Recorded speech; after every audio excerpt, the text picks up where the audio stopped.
Hello traders, welcome back to our channel. दोस्तों, आज का वीडियो आप सबके लिए बहुत ही इम्पोर्टेंट होने वाला है, क्योंकि आज की वीडियो में हम एक ऐसे विषय पे चर्चा करने वाले हैं कि जो सबसे इम्पोर्टेंट होता है जब भी हम कोई भी स्टॉक में ट्रेडिंग या इन्वेस्टमेंट करते हैं। तो ये जो वीडियो के ज़रिए जो भी पॉइंट्स हम डिस्कस करने वाले हैं, इसको अगर हम प्रॉपरली हमारे ट्रेडिंग में या तो इन्वेस्टमेंट में अप्लाई करेंगे तो डेफिनेटली आपका आगे जाकर पोर्टफोलियो में सुधार होता हुआ दिखेगा। ये वीडियो आपको पूरा देखना है और इसको आपके ट्रेडिंग स्ट्रेटेजी में अप्लाई करने की कोशिश करनी है। पहले हम यहाँ पे थोड़ा सा इंट्रोडक्शन देखते हैं। यहाँ पे आपको समझ लेना चाहिए कि जो ट्रेडिंग या तो इन्वेस्टमेंट, जब भी हम शेयर मार्केट में ट्रेडिंग या इन्वेस्टमेंट करते हैं, यानी कि हमारी कैपिटल इन्वेस्ट करते हैं, तो सबसे इम्पॉर्टेंट जो स्किल होती है वो परफेक्ट स्टॉक ढूंढना ये नहीं होती। उसी के साथ फाइंडिंग द परफेक्ट इंडिकेटर, ये भी स्किल उतनी इम्पोर्टेंट नहीं होती। इवन मार्केट को सही से प्रेडिक्ट करना ये भी उतना इम्पोर्टेंट नहीं होता, क्योंकि अगर आपने परफेक्ट स्टॉक सिलेक्ट किया, उसमें आपने सही लेवल पे पोजीशन बनाई, लेकिन आपने सही लेवल पे प्रॉफिट बुक नहीं किया, तो स्टॉक नीचे आकर ये लॉस में जाने की संभावना होती है।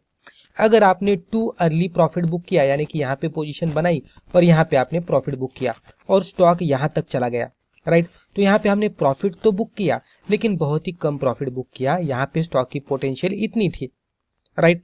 तो परफेक्ट स्टॉक ढूंढना भी उतना इंपॉर्टेंट नहीं होता। मान लीजिए कि हमने इंडिकेटर का इस्तेमाल किया, जैसे कि RSI है। RSI के हिसाब से हमें सही स्टॉक मिल गया, हमने पोजीशन बनाई, लेकिन स्टॉक में हमने सही लेवल से पोजीशन नहीं बनाई, सही लेवल पे स्टॉप लॉस नहीं लगाया, सही लेवल पे टारगेट नहीं रखा, और मान लीजिए कि ये सब कुछ किया भी होगा लेकिन उसको फॉलो नहीं किया, तो भी उतना इंपॉर्टेंट नहीं होता। इवन आपने मार्केट के डायरेक्शन का प्रेडिक्शन किया और मार्केट में भी उसके हिसाब से मूवमेंट आई, तो भी सही लेवल पे एंट्री, स्टॉप लॉस और टारगेट ना लगाने की वजह से आपको प्रॉफिट उतना नहीं मिलेगा। तो ये तो बेसिक होता है, लेकिन उससे भी ज्यादा एक इंपॉर्टेंट पॉइंट होता है जिसको हम कहते हैं कैपिटल को बचाना। दोस्तों, सिंपल एक रूल होता है जहां पे ट्रेडिंग करते समय प्रोटेक्ट योर कैपिटल, यानी कि कैपिटल को बचाते बचाते ट्रेडिंग करना ही सबसे इंपॉर्टेंट होता है। यानी कि मान लीजिए कि हमारे पास कोई अमाउंट ऑफ कैपिटल है और हम स्टॉक मार्केट में ट्रेडिंग करना चाहते हैं, तो हमारा फर्स्ट गोल ये होना चाहिए कि जो हमारा इनिशियल इन्वेस्टमेंट का कैपिटल है वो किस तरह से बचा रहे। जनरली बिगिनर लेवल के ट्रेडर्स क्या करते हैं कि प्रॉफिट कितना कमाए, इस तरह से सोचकर वो पोजीशन बनाते हैं और उनको लॉस होने लगता है। लेकिन जो एक्सपर्ट लेवल के ट्रेडर्स होते हैं, उनका फर्स्ट टारगेट यही होता है कि जो भी इनिशियल इन्वेस्टेड कैपिटल है उसको किस तरह से बचा कर रखे। दोस्तों, अगर आपको स्टॉक मार्केट सीखना है तो Amazon पर जाकर आप हमारी बुक पढ़ सकते हैं, या तो Udemy पे जाकर आप हमारे वीडियो कोर्सेज भी देख सकते हैं। यहाँ पे हमने वीडियो को कुछ पार्ट्स में डिवाइड किया है, इसको आपको अच्छी तरह से समझना है।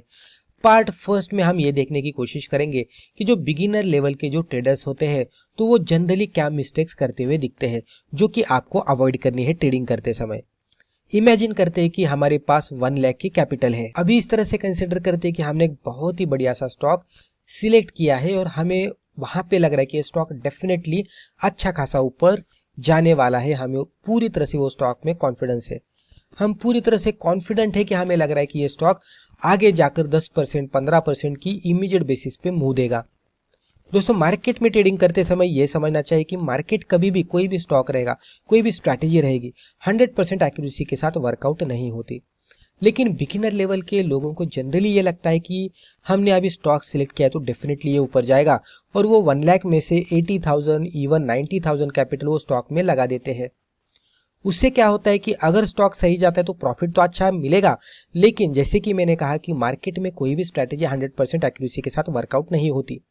अगर स्टॉक नीचे जाने लगता है और इवन 10% भी नीचे जाता है तो आपको 8,000 से लेकर 9,000 तक का लॉस दिखने लगता है, और ये लॉस बहुत ज़्यादा होता है इन्वेस्टेड कैपिटल के अकॉर्डिंग। तो यहाँ पे फाइनली आप एक ऐसी लेवल को पकड़कर लॉस बुक करते हैं और यहाँ पे आपको अभी ऐसा लगने लगता है कि जो भी हमने लॉस किया है उसको अभी कवर करना है। तो आप क्या करते हैं, अनदर ट्रेड लेते हैं, अलग से और एक ट्रेड लेते हैं जिसमें आप ये सोचते हैं कि ये लॉस को कवर किया जाए। जब भी आप लॉस को कवर करने के लिए नया ट्रेड लेते हैं तो ये अभी इमोशनल गेम हो गया। यहाँ पे पहले हमने ट्रेडिंग स्ट्रैटेजी को फॉलो करते हुए ट्रेडिंग गेम के हिसाब से हमने इन्वेस्टमेंट किया था या तो ट्रेडिंग की थी, लेकिन लॉस हुआ। सेकेंड ट्रेड हमने लिया लॉस को कवर करने के लिए। जब भी हम लॉस को कवर करने के लिए ट्रेड लेते हैं तो अभी ये ट्रेडिंग गेम इमोशनल गेम हो जाता है और उससे ही छोटे छोटे लॉसेस धीरे धीरे बड़े लॉसेस में कन्वर्ट होते हैं और पूरे कैपिटल को वाइप आउट करते हैं। पार्ट 2 एक गोल्डन रूल है कि जो हमें समझ लेना चाहिए। Never risk too much on a single trade. कभी भी हमें बहुत ज्यादा पैसा एक ट्रेड में लगाना नहीं चाहिए, क्योंकि क्या होता है कि अगर स्टॉप लॉस हिट होता है या तो स्टॉक लॉस में जाता है, ट्रेड लॉस में जाता है, तो ज्यादा लॉस होने की संभावना होती है। हम क्या कर सकते हैं कि हमारे पास कंसिडर करते हैं कि 1 लाख रुपीस की कैपिटल है, तो जनरली क्या किया जाता है, तो रिस्क को मैनेज करने के लिए हम पर ट्रेड को 1% के रिस्क पे इन्वेस्ट करेंगे। यानी कि अगर हमने उसमें कोई इन्वेस्टमेंट किया है और अगर स्टॉप लॉस हिट होता है तो हमारा प्लान्ड लॉस रहेगा, डिफाइंड लॉस रहेगा, जो कि 1% का है। यानी कि 1 लाख का 1% यानी कि 1000। यानी कि एक स्टॉक में अगर स्टॉप लॉस हिट होता है तो मैक्सिमम लॉस 1000 रुपीज का होना चाहिए, उससे ज्यादा नहीं होना चाहिए। तो उससे क्या हो रहा है, तो हम लॉसेस का तो एक्सपेक्टेशन कर रहे हैं, लेकिन यहाँ पे ये हो रहा है कि डेफिनेटली जो भी लॉस होगा वो हमारे हिसाब से होगा, उससे ज्यादा नहीं होगा। तो ये सबसे इंपॉर्टेंट होता है। पार्ट 3 पोजीशन साइजिंग, ये भी सबसे इंपॉर्टेंट है। पोजीशन साइजिंग यानी क्या कि जो भी स्टॉक में हम पोजीशन बना रहे हैं उसको साइज करके पोजीशन बनाना। यानी क्या कि कंसिडर करते कि हमारे पास 1 लाख रुपीस की कैपिटल है, हमारे रूल के हिसाब से मैक्सिमम रिस्क हम लेने वाले हैं 1% की, तो मैक्सिमम रिस्क कितनी हो गई 1000 रुपीस की। यानी कि जो भी स्टॉक में हम इन्वेस्ट करेंगे अगर उसका स्टॉप लॉस हिट होता है तो मैक्स लॉस हमें 1000 रुपीज का होना चाहिए, उससे ज्यादा नहीं होना चाहिए। तो उसके हिसाब से हम क्वांटिटी बाय करेंगे, राइट। तो जो भी क्वांटिटीज हम बाय करने वाले हैं तो वो प्री डिफाइंड रिस्क के अकॉर्डिंग हम बाय करने वाले हैं। तो कैलकुलेटेड लॉस ही हमें होगा अगर ट्रेड गलत जाता है तो। जनरली लोग क्या करते हैं कि randomly 500 shares, 200 shares, 100 shares, 1000 shares, इस तरह से वो इन्वेस्टमेंट करते हैं और उसके वजह से उनको लॉस ज्यादा होता है। तो उस तरह से नहीं करना चाहिए। पोजीशन साइजिंग का इस्तेमाल करके ही, क्वांटिटी डिफाइन करके, मैक्स लॉस डिफाइन करके ही पोजीशन बनानी चाहिए। Part 4 stop loss is not your enemy. बहुत सारे लोगों को ऐसा लगता है कि स्टॉप लॉस हिट हुआ तो हमें लॉस हो जाएगा। ये गलत सोच है। एग्जैक्टली सही क्या होता है कि जब भी स्टॉप लॉस हिट होता है तो जो हमारे पोर्टफोलियो पे डैमेज होने वाला है उसको वो लिमिट करता है। स्टॉप लॉस हिट हो रहा है उसका मतलब यही है कि जो भी हमने ट्रेड सिलेक्ट किया था, जो भी हमने एनालिसिस करके स्टॉक में इन्वेस्टमेंट किया था, वो हमारा एनालिसिस गलत हुआ और उसके वजह से ही स्टॉप लॉस हिट हुआ और उसको एक्सेप्ट करके हमें एग्जिट करना चाहिए। अगर हम एग्जिट नहीं करेंगे तो डेफिनेटली हमारा पोर्टफोलियो डैमेज हो जाएगा, क्योंकि लॉस बढ़ जाएगा। Part 5 risk reward. दोस्तों ये भी सबसे इंपॉर्टेंट होता है। जब भी हम कोई भी स्टॉक में पोजीशन बनाते हैं तो हमें क्या करना चाहिए, मनी मैनेजमेंट, क्वांटिटी डिफाइन करके ट्रेड करना, पोजीशन साइजिंग करके ट्रेड करना, मैक्स लॉस डिफाइन करके ट्रेड करना, ये तो हमने सीखा। लेकिन रिस्क रिवॉर्ड को मैनेज करते हुए भी ट्रेड करना, ये भी बहुत ही एक्सट्रीमली इंपॉर्टेंट होता है। रिस्क रिवॉर्ड का मतलब क्या होता है कि जैसे कि हमने देखा कि कोई भी स्टॉक में पोजीशन बनाने के बाद हमारा मैक्स लॉस डिफाइंड है, मान लीजिए कि 1000 रुपीज। अगर ट्रेड गलत जाता है तो स्टॉप लॉस हिट हुआ तो 1000 का लॉस होने वाला है, उससे ज्यादा नहीं। लेकिन उसके बदले अगर प्रॉफिट में स्टॉक जाता है, टारगेट पे जाता है, तो प्रॉफिट कितना मिलने वाला है तो वो भी पहले से ही कैलकुलेटेड होना चाहिए। तो रिस्क रिवॉर्ड के रूल के हिसाब से अगर हम 1000 की कैपिटल स्टॉप लॉस के लिए रखते हैं तो उसके बदले जब भी प्रॉफिट आता है तो हमें 2000 का प्रॉफिट मिलना चाहिए। ये रेशियो को हम 1:2 का रिस्क रिवॉर्ड रेशियो कंसिडर करते हैं। कंसिडर कीजिए कि आपने 1000 रुपीज के लॉस के बदले 3000 रुपीज का प्रॉफिट एक्सपेक्टेशन किया है, तो यहाँ पे रिस्क रिवॉर्ड रेशियो आपका 1:3 का हो जाता है। तो जितना बढ़िया रिस्क रिवॉर्ड रेशियो आपका होगा उतने बढ़िया तरीके से आप ट्रेड कर पाएंगे और आपका पोर्टफोलियो भी प्रॉफिटेबल बनता हुआ दिखेगा। नेक्स्ट पॉइंट है डाइवर्सिफिकेशन। दोस्तों ये भी सबसे इंपॉर्टेंट पॉइंट है। इसको हमें समझना चाहिए कि डाइवर्सिफिकेशन क्या होता है।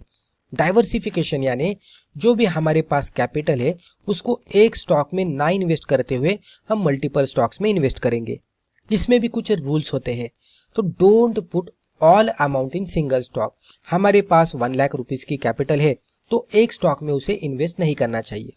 उसी के साथ हमारे पास 1 लाख रुपीज की कैपिटल है तो बहुत सारे स्टॉक में भी उसको इन्वेस्ट नहीं करना चाहिए, नहीं तो क्या हो जाएगा, हम प्रॉपरली स्टॉक्स को ट्रैक नहीं कर पाएंगे। इंस्टेड ऑफ दैट हमें क्या करना चाहिए कि इतने नंबर ऑफ स्टॉक्स में ही हमें कैपिटल को डिवाइड करना चाहिए कि जिसको हम अच्छी तरह से आसानी से मैनेज कर सके। तो उससे क्या हो जाएगा कि हम डेली बेसिस पे या तो वीकली बेसिस पे उतने स्टॉक्स को सही से देख पाते हैं और सही से डिसीजन भी ले पाते हैं। तो उसके अकॉर्डिंग ही आपका डाइवर्सिफिकेशन होना चाहिए। तो कुछ पॉइंट्स ये वीडियो के जरिए मैंने आपके साथ शेयर किए हैं, इसको आप आपके ट्रेडिंग स्टाइल में इंप्लीमेंट करने की कोशिश कीजिएगा तो डेफिनेटली आपको और भी फायदा हो जाएगा।